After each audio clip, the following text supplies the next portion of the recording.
I am Noojod, aged 10 and divorced. मतलब मेरा नाम है नूजोद, मैं 10 साल की हूँ और 10 साल की उम्र में मेरी शादी होकर तलाक भी हो चुकी है। ये नूजोद अली नामक लड़की की सच्ची आत्मकथा है। आइए मैं आपको नूजोद अली की सच्ची आत्मकथा के कुछ पन्ने आज आपको पढ़कर सुनाती हूँ। मेरा नाम है नूजोद। मध्य पूर्व में सऊदी अरेबिया के बगल में एक छोटा सा देश है यमन। मैं यमन की नागरिक हूँ। मैं और मेरा परिवार यमन में रहते हैं। यमन में एक छोटा सा गांव है खारजी।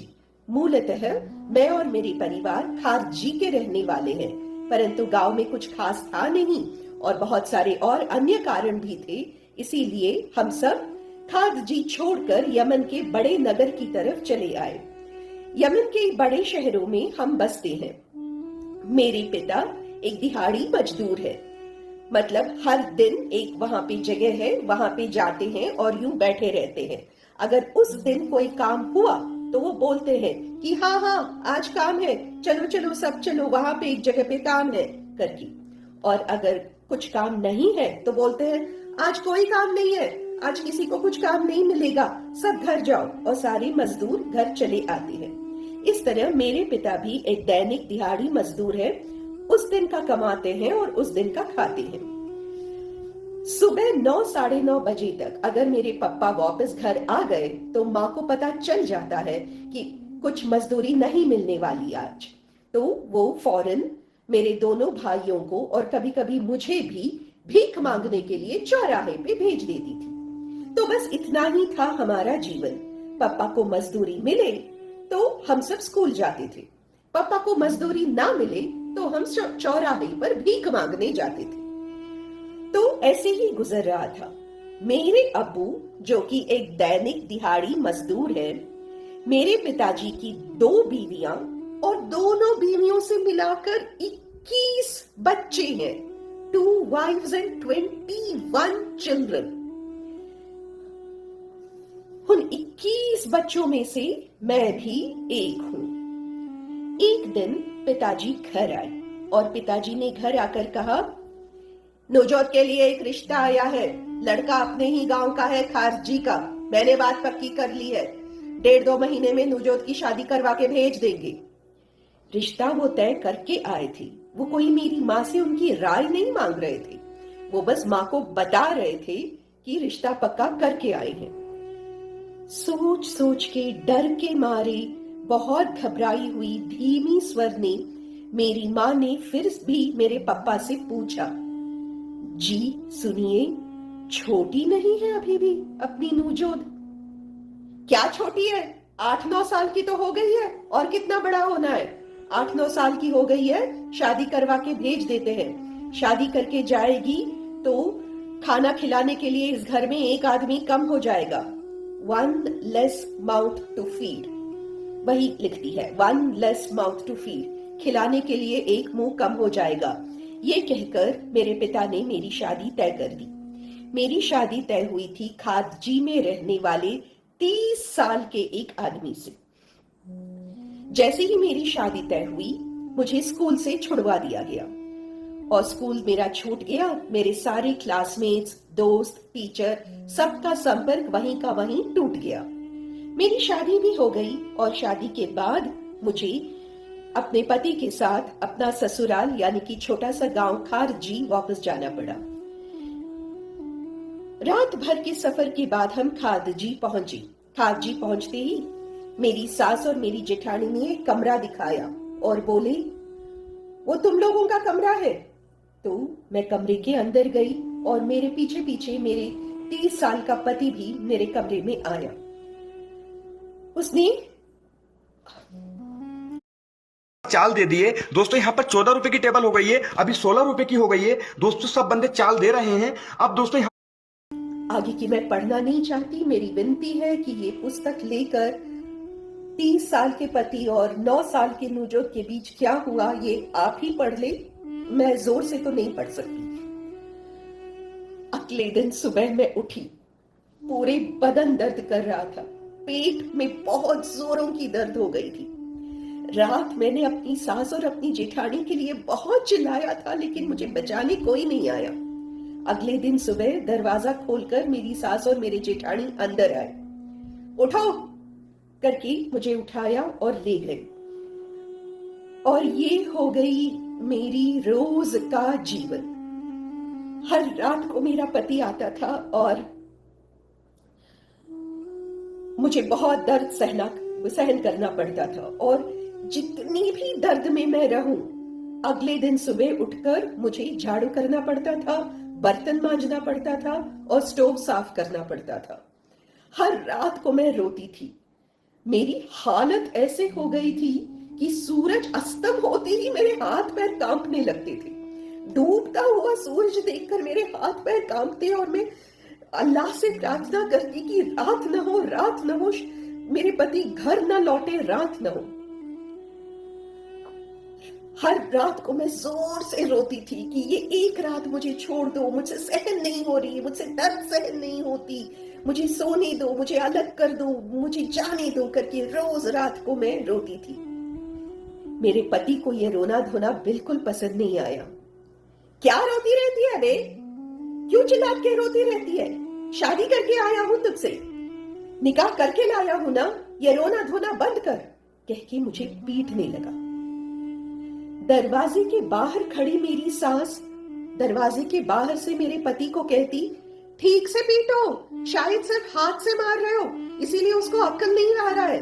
हाथ से मारने से अक्ल नहीं आएगी बेटा, डंडा लेकर पीटो उसे, लाठी लेके पीटो करके मेरी सास बाहर से अपने बेटे को बोलती थी और वो मुझे डंडा लेके मारता था। पूरे शरीर लाल हो गया था, हर जगह लाल लाल निशान पड़ गए थे। इसके बावजूद मुझे अगले दिन सुबह उठ के झाड़ू लगाना पड़ता था, बर्तन मांजना पड़ता था।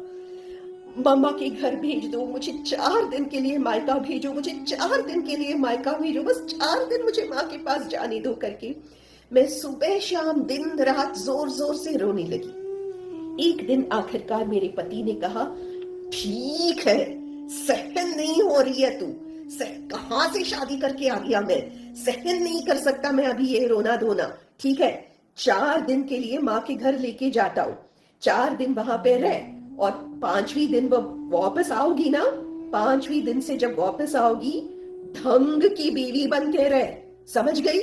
इतना रो रही है, चलो 4 दिन के लिए लेके जाता हूँ, वापस आते ही रोना धोना बंद करके अच्छी बीवी बन के रहना चाहिए, समझ गई? कह के मेरा पति मुझे शहर लेके आया अपनी माँ के घर। माँ मुझे देखते ही सिकुड़ गई। मैं एकदम दुबली पतली हो गई थी, सारा चेहरा उतरा हुआ था और पूरे शरीर पर मार की निशानी थी, लाठी डंडे से खाई हुई मार की निशानी थी। माँ मुझे देख के बहुत रोई और मैंने भी बहुत कहा, माँ मुझे वापस मत भेजो, मैं भी भाइयों के साथ जाके चौराहे पे भीख मांग लूंगी, कुछ भी करूंगी, जो भी काम वहां कर रही थी वो सब यहीं भी कर लूंगी माँ, लेकिन मुझे वापस तो खारजी मत भेजो, वापस ससुराल मत भेजो, मैं यहीं रहूंगी, तुम जो बोलोगे करूंगी करके। पिताजी गुस्से हुए, क्या सिखाया अपनी बेटी को, ये क्या बोल रही है, खानदान की इज्जत का क्या होगा? 4 दिन के लिए आई है, 4 दिन के बाद इसको वापस जाना है, 5वें दिन वापस जाना है, अभी की अभी समझा दो, क्या सिखाया है तुमने अपनी बेटी को करके पप्पा ने चिल्लाया। हालांकि माँ को मुझ पे बहुत तरस आ रहा था, लेकिन माँ मेरे लिए कुछ कर नहीं सकती थी। इस बीच और कोई चारा नहीं देखते हुए मैं अपनी छोटी अम्मी के पास गई। छोटी अम्मी मतलब पिताजी की दूसरी पत्नी।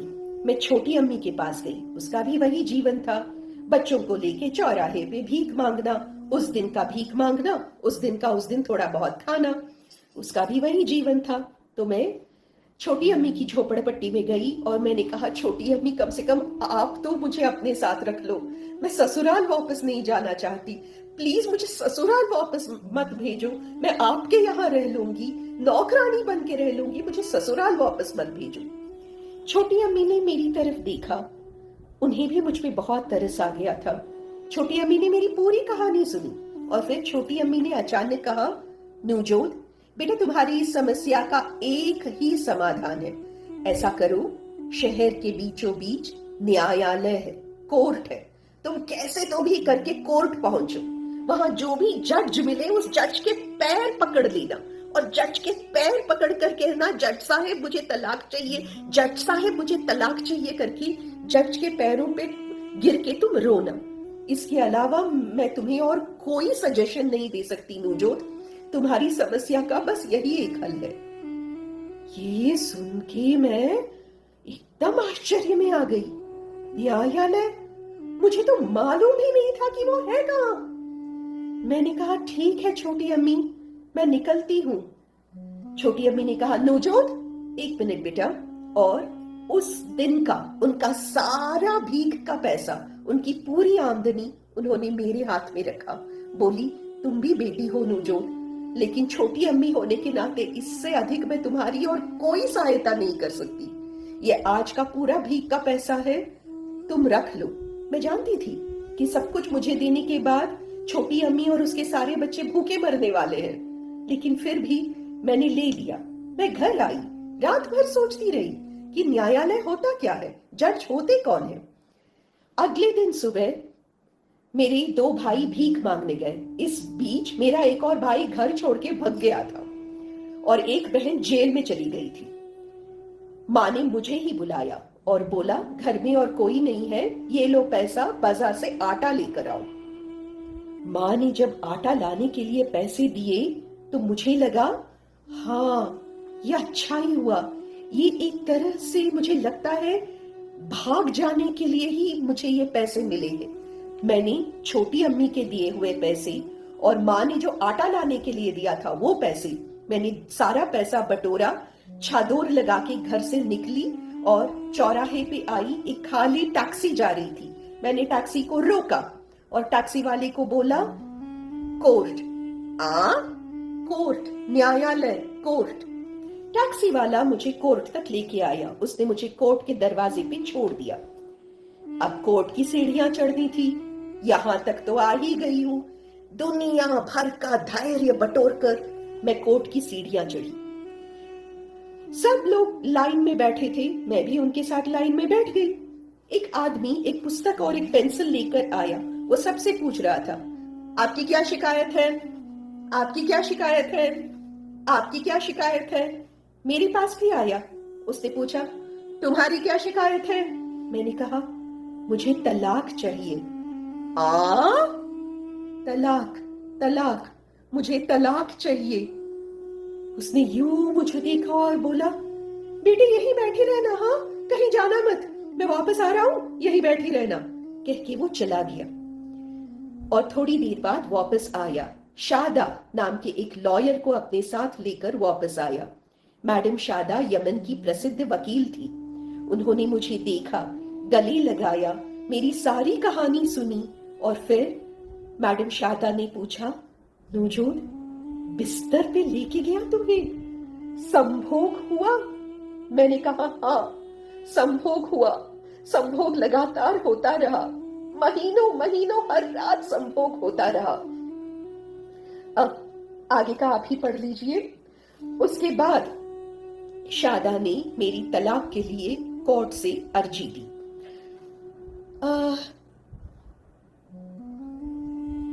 तो ये है नवजोत की कहानी और असली कहानी यहीं से शुरू होती है, क्योंकि I am Navjot age 10 and divorced. तो नवजोत को तलाक कैसा मिला, नवजोत की तलाक में क्या क्या अड़चन आई, नवजोत को अपनी तलाक के लिए कितनी मेहनत, कितनी संघर्ष, कितनी मशक्कत करनी पड़ी, यही कहानी है। और ये मत समझिए कि ये कोई 11वीं या 12वीं शताब्दी की कहानी है, ना ना ना, ये 2008 की कहानी है। ये नवजोत अभी भी जिंदा है। ये 23-24 साल की नवजोत आज भी है। यूट्यूब पर इसके वीडियोस आज भी है और अप्रैल 2008 को ये तलाक का मामला दर्ज हुआ न्यायालय में और कई सारी अखबारों में भी आया। तो ये कोई 600, 700, 800 साल पहले की कहानी नहीं है, ये आज की कहानी है। ये इस शताब्दी की 2008 की कहानी है। नवजोत को तलाक कैसे मिली, यही आगे की कहानी है। मेरी सबसे विनती है कि ये पुस्तक लेकर पढ़ें। और मेरी साहिल जी से 3 प्रश्न है। ये पुस्तक पढ़ने के बाद मेरी साहिल जी से 3 प्रश्न है। पहला प्रश्न, इस पुस्तक में लिखा है कि शादी की उम्र 6 साल की होती है और क्योंकि नवजोत 8-9 साल की थी, शादी की उम्र से 2 साल के ऊपर की हो चुकी थी। क्या शादी की उम्र 8 से 6 साल की है? क्या शरिया कानून के मुताबिक शादी की उम्र 6 साल है? मेरा दूसरा प्रश्न साहिल जी से, इस पुस्तक में लिखा है कि शरिया कानून में डोमेस्टिक वायलेंस नहीं है। पति अपने पत्नी को जितना चाहे उतना मार सकता है, पीट सकता है। पीटना पति का अधिकार है, सहन करना पत्नी का कर्तव्य है। क्या ये सच है? क्या शरिया कानून में पति को जितना चाहे उतना पीटने का अधिकार है? और तीसरा प्रश्न जो मैं साहिल जी से इसलिए पूछ रही हूं क्योंकि किसी और से पूछ नहीं सकती, क्या एक ऐसी लड़की जिसकी ऋतुचक्र अभी भी शुरू नहीं हुई हो, जिसकी मेंस्ट्रुएशन साइकिल अभी भी शुरू नहीं हुई हो, क्या एक ऐसी लड़की से शादी करना और एक्चुअली उसको बिस्तर पर ले जाना इंडियन पीनल कोड के हिसाब से तो गुनाह है, पर क्या शरिया कानून सच में इसकी इजाजत देता है? Is sex with a premenstrual girl really allowed in Sharia law? तो ये पुस्तक पढ़ने के बाद ये 3 प्रश्न मेरे मन में उठे। मैं चाहती हूं कि साहिल जी इन तीनों प्रश्नों का उत्तर दे और मेरी पूरी दुनिया से विनती है, ये पुस्तक लेकर अवश्य पढ़े। हो सकता है कि सारे भगवान एक हो, शायद सारे भगवान एक है, पर सारे कानून व्यवस्था एक नहीं है। यही सीखने को मिला मुझे इस पुस्तक से। नमस्ते।